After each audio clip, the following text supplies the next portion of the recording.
That particular reading was from The Lone Ranger and Tonto Fistfight in Heaven. I went back and reviewed a lot of my materials to do off-grid installation.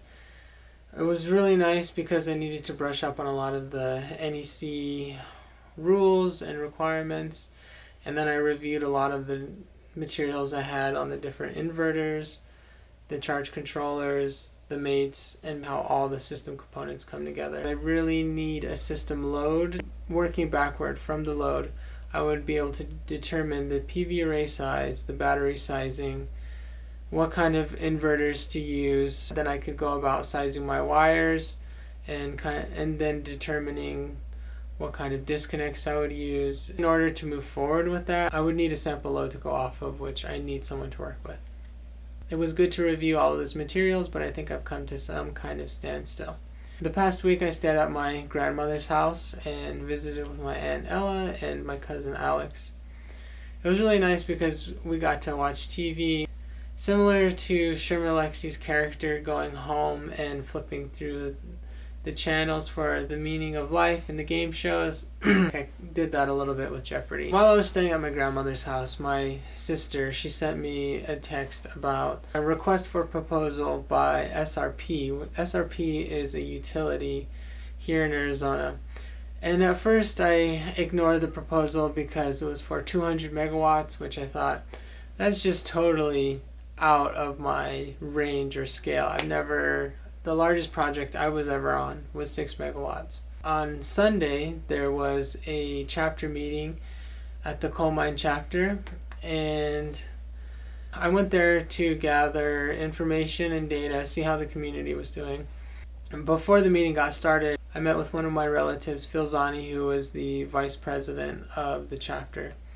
We talked a little bit beforehand about some of my ideas. He showed me the Navajo Times, which is the paper around here. It had articles in there about a development project and the potential for more solar development here on the reservation. So I read through that, talked with him, and then during the meeting, a solar development entity called Navajo Power gave their presentation about a potential site they were looking at and were seeking approval of the chapter.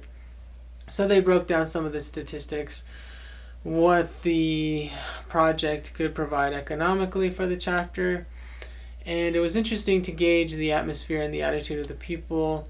Historically, a lot of people have been hesitant when new developers come onto the Navajo Nation, but this time I think a lot of the elders saw the benefits, but also the fact that renewable energy is an exciting new technology, and either we're going to get on the horse, as one of the elders said, or we're going to get left behind.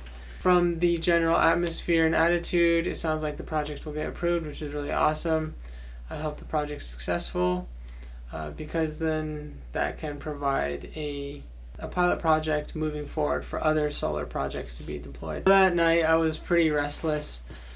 And in some ways I was a little upset because that was the whole reason why I left the reservation in the first place and got my education, was to be the one who would bring the solar development to the nation. And for the development to land within the coal mine chapter was fortuitous, was auspicious. It's a little funny how things work out. But there's plenty more space for other projects to be developed. I went to sleep. I'm back in high school playing for the Tuba City Warriors. In this particular dream, I was sitting on the bench wanting to be put in the game. I woke up being super frustrated, almost as if I had just been sitting on the bench. I realized that the only person who's going to put me into the game is myself. I keep having these recurring dreams of being put on the bench or missing a shot, not living up to the potential as I saw myself having. It's all up to me to position myself in some way to be part of this change and to be part of this process. As a segue, I'll read some of the excerpts from a few of the studies that I've been going over.